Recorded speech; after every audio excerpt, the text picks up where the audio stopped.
Hola a todos, bienvenidos a su podcast favorito Pensante con su amigo Charlie Pérez, donde nuestro lema es Cogito ergo sum, frase emblemática del famoso filósofo francés René Descartes, padre de la filosofía moderna.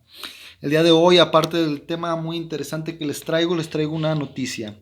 Una noticia para los que vienen siguiendo este canal, y es que esta presentación será el final de la temporada, así lo quise llamar. Un final de la temporada en que haré un detenimiento de la serie de podcasts que he venido grabando.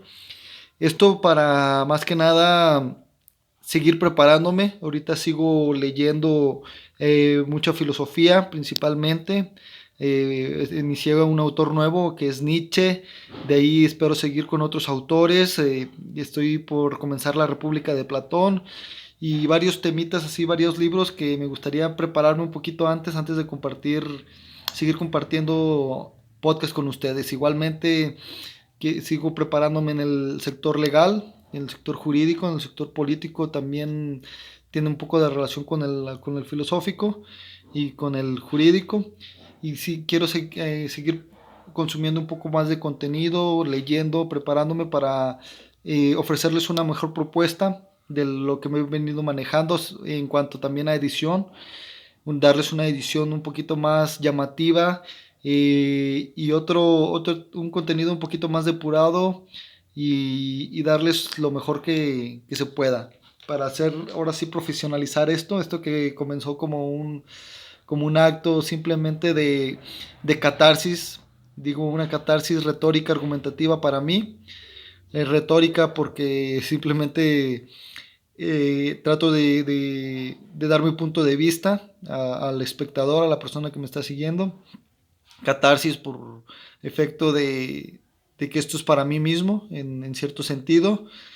Y la argumentativa porque trato de dar argumentos lógicos. Y por eso mismo este será el último episodio que transmitiré de esta primera temporada. Esperen próximamente, mis redes sociales daré a conocer cuándo volveré a hacer publicaciones de mi podcast y el suyo también. Así que estén al pendientes. Así que estén al pendientes a los que les interese. Ahí estará nuevamente publicado. No sé cuánto tiempo me lleve, un mes, un año, medio año, no sé todavía. De eso dependerá de mucho de todas estas situaciones, de que quiero seguir preparándoles y traerles una poquito mejor propuesta, de parte de que tengo muchos proyectos en pie que me impiden darle la dedicación que quisiera darle a este podcast. ¿Sí? El tema que les traigo hoy para cerrar, y de los temas que tenía ahí agendados, era la de la dialéctica. La dialéctica entendida como una metodología filosófica.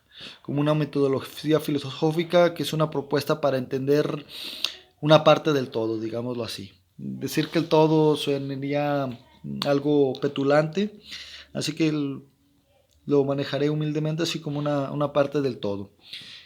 El, la dialéctica igualmente parte de un poco del materialismo, el materialismo dialéctico, el materialismo entendido como aquella filosofía que basa su ser en lo físico, en lo existente, en lo tangible, digámoslo entre paréntesis que tangible, en aquellos aspectos contextuales de la acontecer diario que nos acontece, que ocurre en nuestra vida día a día, de aquellos aspectos naturales que nos rodean y de la naturaleza propia que tenemos nosotros, pero no una naturaleza entendida en un sentido ideológico, sino en un sentido biológico. En un sentido biológico, de nuestra composición encefálica, de nuestra composición taxonómica de nuestro cuerpo, etcétera, etcétera. Y la dialéctica como este proceso filosófico que busca comprender esta realidad en base a su propia metodología.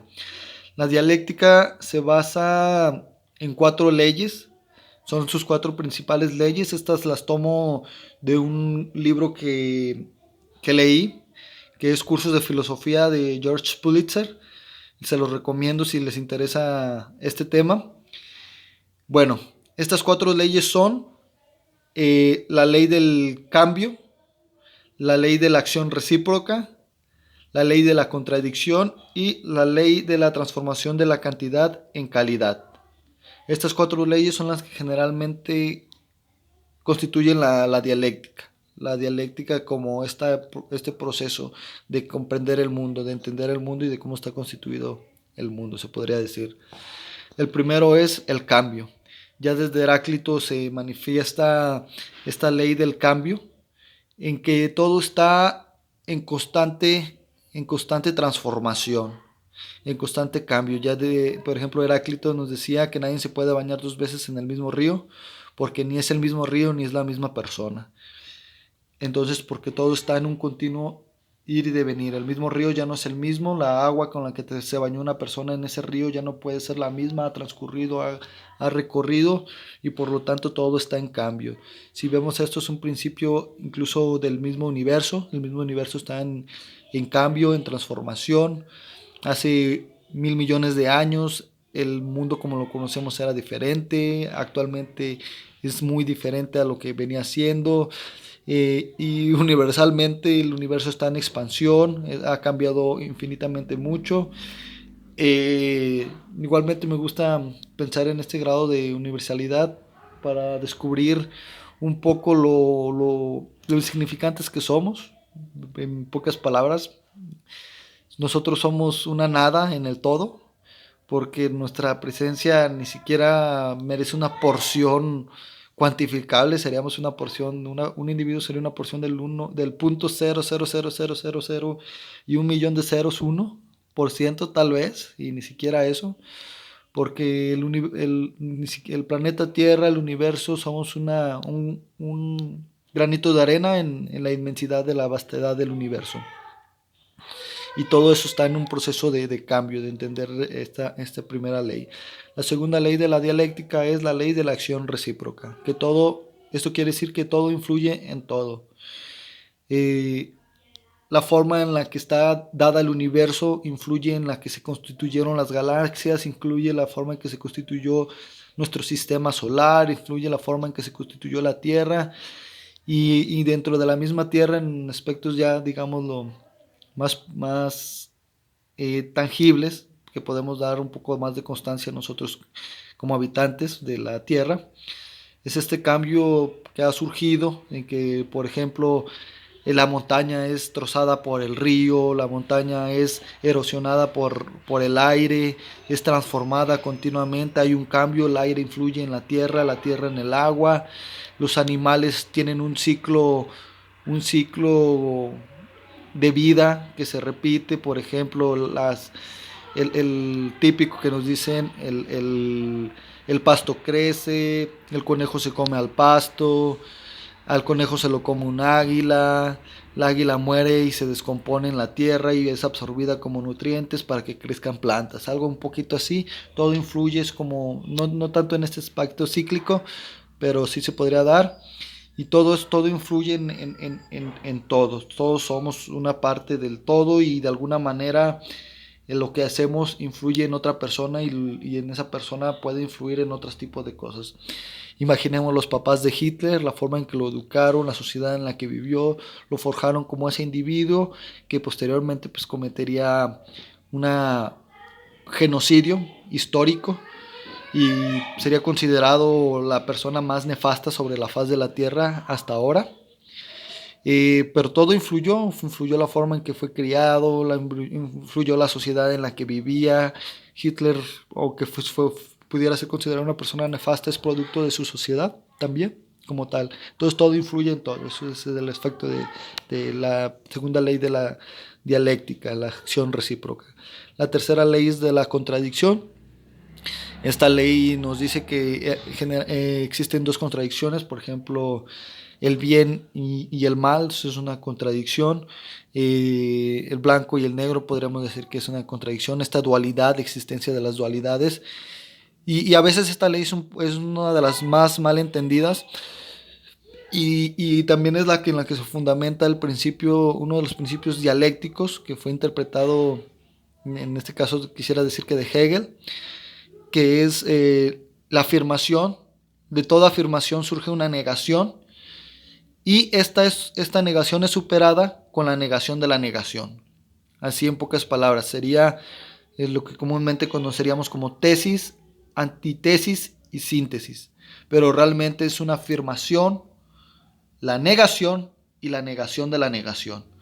Y en este proceso dialéctico se va transformando el mundo. Este efecto de contradicción surge en la naturaleza. Por ejemplo, el árbol es la semilla, es la afirmación, y la negación sería el árbol. Y la contradicción y la negación de la negación, pues podría volver a ser la formación del fruto que posteriormente de donde saldrá la nueva semilla. Palabras más, palabras menos. Y luego, por última ley, tenemos la ley de la transformación de la cantidad en calidad, o ley del progreso por saltos. Esta última de ley es de las un poco más criticadas, en el aspecto de que nos dice que por ejemplo, el agua llega a un punto en el que simplemente tiene un aumento de calor en cantidad, por eso se dice cantidad, cambio de la cantidad a la calidad, llega hasta un aumento de calor en el que, justamente subiéndole un grado a ese aumento de calor en el que llega al límite, subiéndole un grado, se convierte el agua en vapor y ha cambiado su calidad. Antes teníamos un agua que era templada, que era tibia, caliente, súper caliente, hasta que llega a un punto de que subió tal la cantidad de la temperatura que ha cambiado su calidad corpórea y se ha vuelto un gas, ha pasado de ser un líquido a un gas, ha habido una transformación.